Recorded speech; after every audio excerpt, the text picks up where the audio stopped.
I know this is going to sound like a weird question because we're sitting in a conservative shul, but how many people actually consider themselves a conservative Jew? If you do, raise your hand. Okay. So here's my question. I was like more hands than I thought there were, which is amazing. This is great. Tell the people around you in 30 seconds or less why you are a conservative Jew and what you think that means. Okay. So what I'd like is to get some answers from all of you why either you or your partner was a conservative Jew, and we're going to just get some answers here. Matt?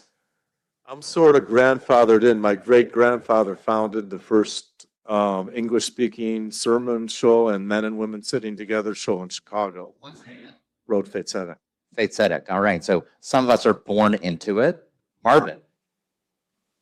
I became a conservative Jew because I didn't like the separation of women from men in the synagogue. And I started being a conservative Jew after that, including getting into national politics with the United Synagogue. Excellent. So Marvin, it was the mixed seating and egalitarianism that is a reason why. Yeah. I think conservative Judaism represents for me a blend of tradition and adaptation to modernity. So there's an ideological component, which is this mixture of tradition and change, as we would say. I think moderation is the key to life, and I like being in the middle. All right. She just go, that's okay. That's what happens when I give people the mic. All right. I was ultra-Orthodox, and my wife said to me, I am not going to shul with you unless I can sit next to you. And sometimes it's to stay married. There you go. Want to add one? I jokingly said it's what pays the bills, but Ron took my answer. It's tradition and change and moderation. All right. So I want to thank you all for sharing your opinions with me. And throughout this sermon, you'll find out why. But one of the reasons is because if I wasn't a conservative Jew, I wouldn't be here today and I wouldn't be able to pay my bills, as Alyssa just mentioned. But I think it's very interesting because oftentimes we think about conservative Judaism as what it is not, meaning it's not Reform, it's not Orthodox, and I heard something very different here. I want to go back to this idea of how we're separated as Jews. Now, when people look at us, other people, they say Jews, they're, Jews and Jews are all the same. But we see here, and in our lives here in America, not all Jews are the same. We have different beliefs. We all belong to different tribes. And guess what? That is nothing new, because right there in the picture, you see the tribes. Now, the tribes that we're living in now, the religious tribes of modern Judaism, which would be conservative, Reform, Orthodox, Renewalist, Reconstructionist, has all been over the last 200 years, let's say. And even the newer movements over the last 50 years. So we have all these different tribes. And what I want to think about is the tribes, how have they changed in America? And I want to talk about conservative Judaism in particular, what has happened in the last 50 years. In 1971, 41% of Jews in America identified as conservative Jews.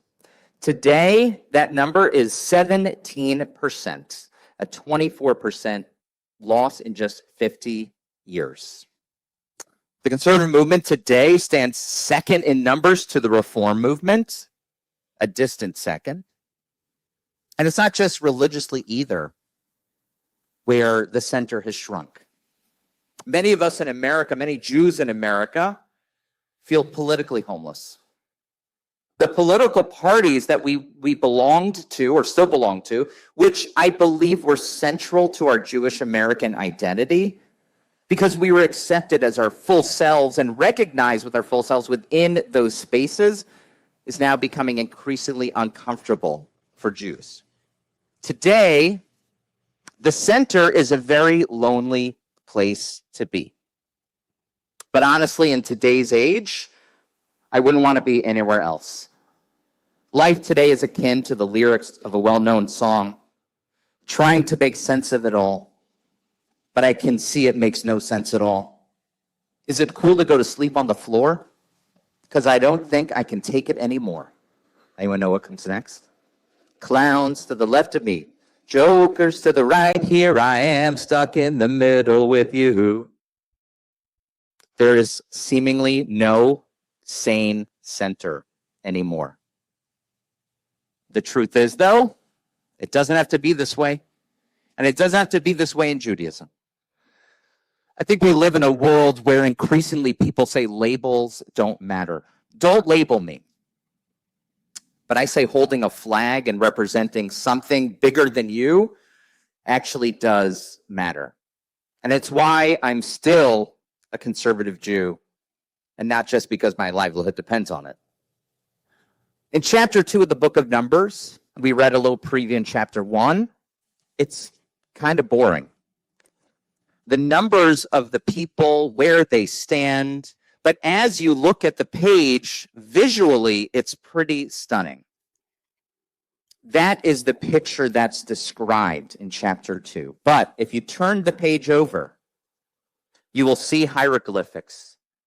These pictures were taken from Ramses II.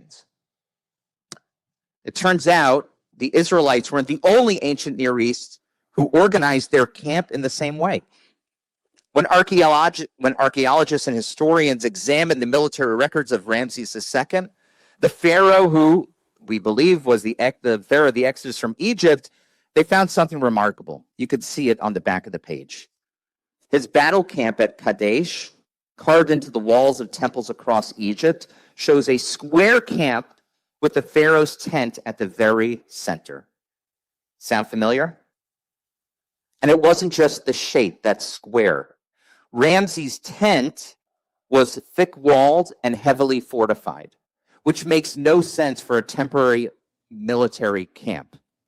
Why was it like this? Because Pharaoh was considered a god. His tent was not just a command center, it was a sanctuary. And you could see tiny figures kneeling before Pharaoh, his sacred symbols in the reliefs inside the tent, because it had to be protected from both human and spiritual defilements. But there's another reason. When the king doesn't want to get stabbed in the back and replaced by another king, there's always a fear that they have. So now let's look at it theologically, and what did the Israelites do? We took the same archaeological instinct, the sacred center, the protected dwelling of the divine, and they did something radical with it. The Pharaoh has to be defended from these demonic forces, but God is actually separated from human impurity. That's the reason for the separation. It's about impurity, not fear. The center isn't where the tyrant Pharaoh lives. The center is where God lives, where God is constantly worshipped. And all of us around the camp want to be in relationship with the center out of love, not out of fear. In the middle of the Israelite camp, if you look at it, it's essentially a tent. It's empty space. The very center of the Mishkan is the Holy of Holies. Only one person can go into this empty space once a year, and only for a couple hours, the high priest. So what fills it up for the rest of the year? And the answer is holy words. In my eyes, the center of our Beit Knesset, our holy dwelling place, must be holy dialogue and sacred arguments. The center is where arguments for the sake of heaven actually happen, where we can hold two opposing views that can exist in the same tent space and say these words and these words are the words of the living God. but one voice is more correct than others. We don't erase the minority opinions in the Talmud. Rather, we keep them so that later generations can see and learn from them and see perhaps maybe that time will come later. And sometimes the Talmud ends with no winner at all. They just end after pages and pages of argument with the word teku, which means no one wins. We don't know the answer.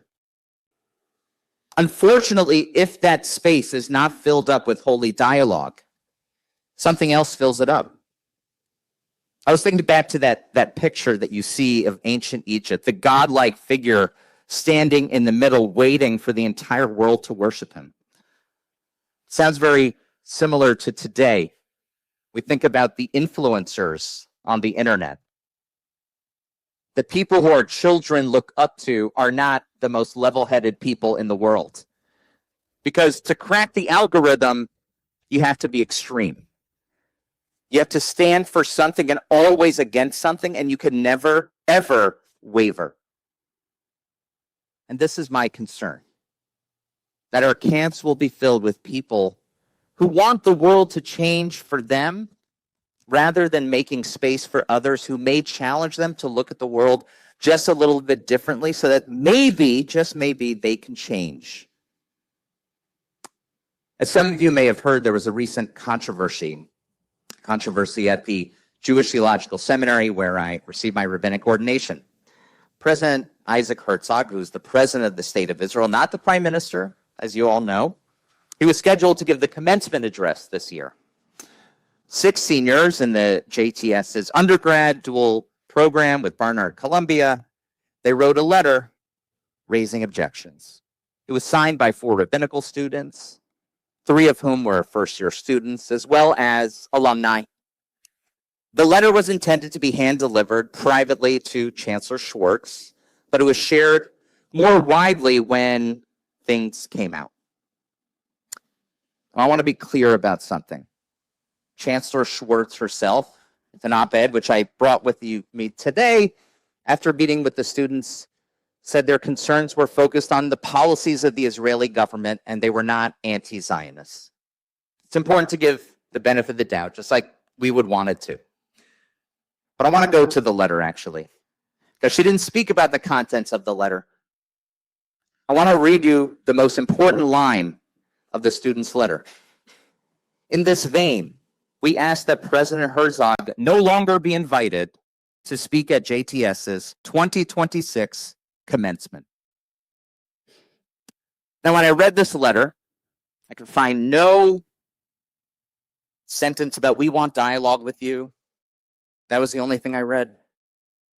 And I said, I've only been gone from JTS for 16 years, but it is not the same place. Because in those times, just 16 years ago, 20 years ago, we had disagreements, a lot of them, and they were heated. But we never demanded that the other side leave the room. It's not the first time that JTS has been in a controversial position like this. Now, can you imagine if JTS invited Mike Johnson, the Speaker of the House, to speak at commencement? Because JTS did something similar in 1995. They invited then Speaker Newt Gingrich to be the keynote speaker in the 1995 JTS's annual Lewis Marshall dinner, which is their big, big dinner. As you can imagine, with a mostly liberal student body, many students were furious. And they protested. The students cited Representative Gingrich's political agenda, which they felt was antithetical against the poor and the vulnerable, to Jewish teachings and values. But instead of disinviting him, they held a lottery. 2 representatives from each of the seminary schools were chosen to meet with the speaker prior to the dinner, of course, with his approval. There was a rabbi, David Kay, who just retired in Orlando, and he was there. He shared the story with me. He was there. He handed the speaker a hand-crocheted kippah with the JTS logo, which he immediately placed on his head. And then they said, look underneath the kippah. And underneath, it's told the kippah's origin, which was a destitute woman from whom students would buy these crocheted kippot, who had subsequently died as a result of cuts to public funding for access and healthcare and social services. That was the kippah they gave to him. And so the students and the majority leader, they spoke, sometimes with each other, sometimes past each other. But they didn't walk away with their minds changed immediately about anything. But they had dialogue. They heard each other out. And then he spoke at the dinner, and across the street, there was an organized protest of 300 people. But the speech went on. That is the seminary that I remember. A place where in the center, we could hold opposing voices with respect and dialogue. It was a place where Israel was always at its center since after 1948. It's always been an unequivocally Zionist institution. And it will be and remain so.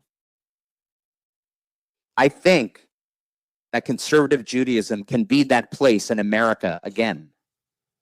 We must reclaim the center because the center is not only vital, but it's also holy. And I'm not alone in thinking this way. Just last week, the incoming new chancellor of the Jewish Theological Seminary, Rabbi Mike Urim, gave an interview. He described his vision for conservative Judaism for this moment. And he called it the muscular middle, a movement that can offer genuine common ground for all types of Jews who want to live in the center. In today's time, with the loudest voices screaming, we need a muscular middle to be the sane voice in the room. The center cannot afford to be weak because without it, there is no camp. Rabbi Urim notes that the writer, Jonathan Haidt, says that 85% of Americans are actually in the middle. But a small fraction of the extremes have come to dictate the conversation on nearly every issue, leaving 3/4 feeling hopeless and unrepresented. Sounds familiar? Clowns to the left of me, jokers to the right. Here I am. But the statistics tell me something else. The majority did not disappear. We just got quiet. We're still here, and we have to say out loud what we already know. The center is not compromise. It is conviction. It is the toughest place to be. That is who we always have been. A movement that, as we said, holds tradition and innovation together in sacred tension. That preserves the minority opinion even when it rules against it. That invites the difficult guest and the protesters across the street because both of them belong in the conversation. The camp of Israel didn't move through the wilderness because everyone agreed. We know that. It moved because we knew where everyone stood and what they were moving towards together. That is still us. That is still the call, and that is why I am still here, holding this flag, still proud to be stuck in the middle with you.